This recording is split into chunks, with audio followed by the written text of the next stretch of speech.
Geri. Evet.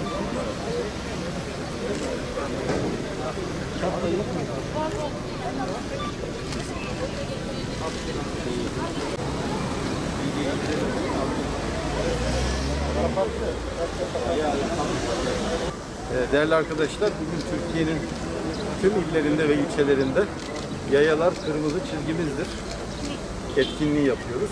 Yaya geçitlerinde yayaların geçiş üstünlüğü konusunda hassasiyetimizi bir kere daha ilan ediyoruz. Bu husus bizim için kırmızı çizgidir.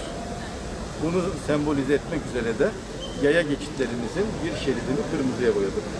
İçişleri Bakanlığımızın talimatları doğrultusunda Türkiye'nin her yerinde uygulamayı yapıyoruz.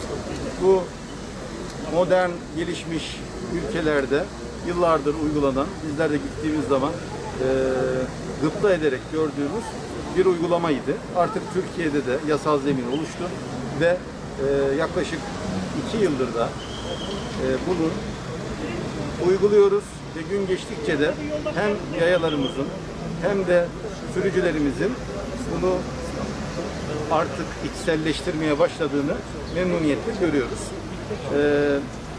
Tekraren söylüyorum sizlerin aracılığıyla yayalarımıza seslenmek istiyorum. Işık olan yerde elbette ki ışığa uyacağız. Işık kırmızıysa kırmızı, yayalar için yeşilse yeşil. Işık olmayan yerde yaya geçitlerimizi, zebra crossing dedikleri yaya geçitlerimizi gördüğümüz yerde artık yol bizimdir. Yaya olarak biz o yoldan geçeceğiz.